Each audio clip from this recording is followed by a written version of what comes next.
Thanks to our friend who supported the channel financially in the previous video.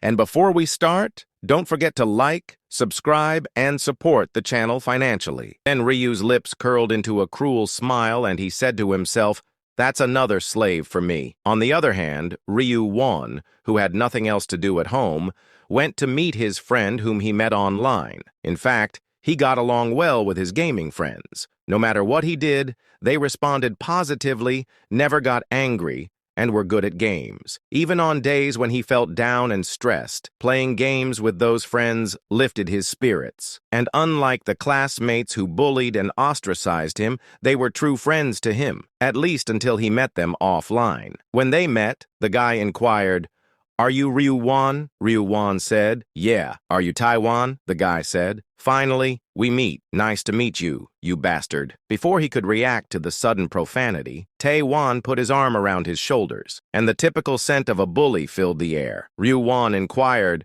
Why are you doing this, Taiwan?" he said. "Don't use informal speech, you bastard.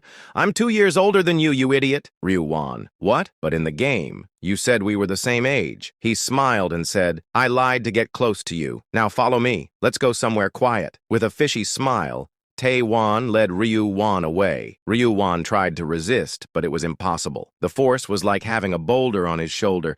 Then he said to himself, "Now that I think about it, if he's 2 years older, could he be a player?" A player, and a veteran who survived up to the 10th round. His anxious thoughts were replaced by tension, as players were more dangerous than regular criminals, and judging by his actions, he seemed to have bad intentions. Ryu Won said to himself, I should have stayed home as my brother advised, but it was too late for regrets." Ryu Won was dragged away by someone he thought was a friend. The guy shouted, "Get in there, bastard!" Instead of a PC room, Ryu Won found himself in a dead-end alley, a place where thugs might smoke. What was he planning to do here? He didn't even want to think about it. Then he inquired, Why are you doing this, Tae-Won?" The guy shouted, "Bastard, I told you not to use informal speech, and don't call my name so casually, it's disgusting." Ryu Won asked again, Why are you doing this?" But this time he got a slap. His vision flashed, and his head snapped to the side, and his cheek swelled. Then the guy said, "You bastard.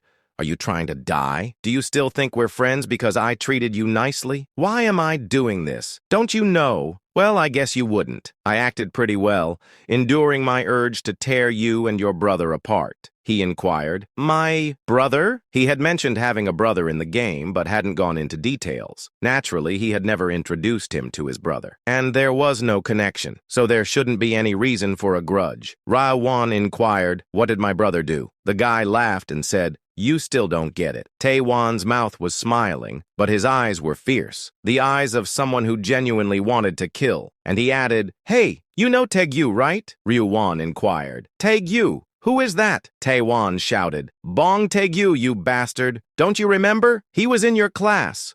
The one who ended up in the hospital after your brother beat him up 9 months ago." Ryu Won remembered now. Even though it hadn't been long, he had forgotten. The bully who made his school life a nightmare. His name was Bong Tae-Gyu. Then Taiwan said, "Judging by your eyes, you remember now. I'm Bong Tae-Gyu's brother, Bong Taiwan. Do you know how hard it was to find you? I even hired private detectives and went through all sorts of trouble, but I couldn't find you. If I had at least a photo, I could have used the tracking skill, but there wasn't a single one. Luckily, I managed to find your game ID, and now we meet like this." Ryu Won said. Then, being friendly to me was all. He laughed and said, "It was all an act, you bastard, to meet you offline. But every time I suggested meeting up, you always chickened out saying it was too dangerous to leave the house. Idiot." Now Ryu Won understood that the guy wasn't a gaming friend or anything. He was just a thug who approached him with a plan to take revenge on his brother. Then Tae-Won inquired, "Your brother's name is Ryu Min, right? Is that bastard doing well, after breaking my brother's fingers and arms? He didn't die already, did he? I waited so long for my chance at revenge. Answer me, you bastard." Ryu Won zipped his lips shut tightly, and he said to himself, "There's no way I can tell him about my brother." While thinking about that, he got slapped. Bong Taiwan glared at him with a terrifying look, and asked, "Are you going to talk or not? Do you think I'm joking?" Then he slapped him again and said, "Answer me. Is your brother alive? If you don't talk, I'll hit you again." Ryu-wan said, He's dead," he inquired. "Dead?" Ryu-wan nodded with a pained expression, acting. Saying his brother was dead was the only way to avoid bringing harm to him. Tae-wan said, "So he's dead, huh? There's no way he'd have survived to the 10th round without being as talented as me." Bong Tai-wan nodded as if it made sense, and then looked conflicted, and he inquired, "Then what do I do now? I plan to lure him out and kill him using you, but if he's dead, revenge is impossible." He seemed to give up on revenge, and Ryu-wan felt relieved, but only for a moment, and he said, "There's no choice. If your brother's not here, I have to kill you." Ryu-wan inquired. "Well, what?" he said. "Why are you surprised? When an elder brother commits a crime, the younger brother must pay the price. Haven't you heard of guilt by association?" As he turned his target to him, Ryu-wan was shocked, and Bong Tai-wan asked, "Even if you're lying, now's the time to come clean. Is your brother alive? Did you lie to protect him?" But Ryu-wan remained silent and did not respond. Bong Tai-wan said, "Still not talking? Then I'll have to break your fingers and arms just like my brother and then snap your neck. Understand? So, speak. Where's your brother, Ryu-min?" As Ryu-wan's trembling, his lips let out a small sigh, and he said, My brother is already dead." Bong Tai-wan's face twisted in rage, and he shouted, "You stubborn bastard, still lying! Still not talking? Fine. I'll start by breaking your fingers and then ask again." Ryu-wan said, "No, please!" Just as Bong Tai-wan was about to grab his finger, a young woman's voice made Bong Tai-wan turn his head. A woman with a nasty grin was looking at them, and she said, "What are you doing here?" Bong Tai-wan shouted, "Mind your own business, bitch," Yamti said. "I wasn't talking to you, bastard." Just as Bong Tai-wan, shocked, was about to get angry, the woman's eyes glowed pink. Then, like a lifeless doll, Bong Tai-wan's arms dropped.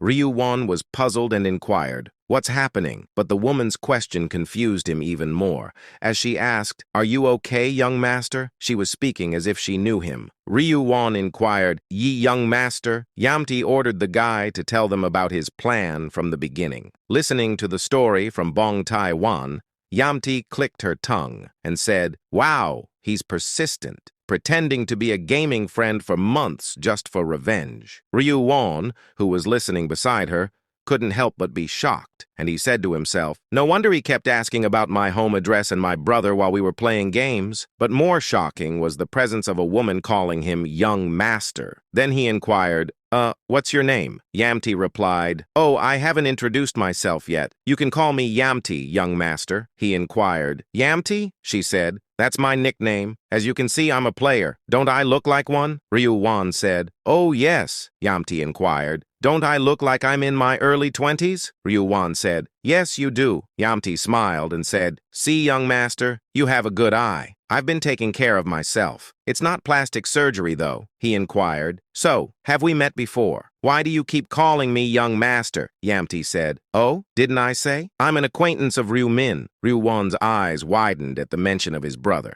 and he asked himself, Did my brother have such an acquaintance?" He added, "Just as I made friends in the game, it seemed my brother had built a network of players in the other world. Well, I don't know about all of my brother's connections." Then Yamti explained how she came to be here with a friendly smile. And she said, "Ryu-min was worried when you said you were meeting a friend, so he asked me to follow you. That shows how much Ryu-min trusts me," he said. "Oh, I see." Knowing she was his brother's acquaintance finally put Ryu-wan at ease, and he asked himself, "Did my brother foresee this situation?" Then he said, "Thank you, Yam-T. You saved me." Yamti said, "Hey, I didn't do anything. It was all thanks to Ryu-min telling me to come here in advance." He smiled and said, "I should thank my brother, too." Ryu-wan, who had been grinning, looked at Bong Tai-wan standing there dumbfounded, and he asked, "So how did you do it?" "He's not the type to listen so easily," Yamti replied. "It's my ability. I can charm people and make them my subordinates in an instant." Ryu-wan nodded and said, "Oh, I see." Realizing the situation, Ryu-wan nodded and then asked, "Are you really just my brother's acquaintance? You're not in a relationship with him?" Yamti asked happily. "Ah, does it look that way?" He said, "No, it's just that you keep treating me in this weird way even though you're not married to him." Yamti smiled and said, Whether we get married or not is uncertain. Future young brother. Ryo-won was surprised and inquired. Sorry? Yamti laughed and said, I'm kidding. Then Yamti pushed the mind-controlled Bong Tae-wan forward and asked, By the way, young master, what do you want to do with this trash? Should I give you a knife? You need to vent your anger, he said. That's a bit too, Yamti said. Don't worry about consequences. We can clean up easily, and no one will care if a piece of trash like this dies. Are you just going to let him go after he tried to kill you? At least use him as a punching bag. Ryo-won was scared and hesitant, and said, Well, I'm scared to hit someone. In fact, Ryo-won had never hit anyone in his life. He had never felt anger or held a grudge against anyone. When he was hit, he just cowered and lowered his head. So naturally, he was scared. Write in the comments whether Ryu's sibling will hit the guy or not.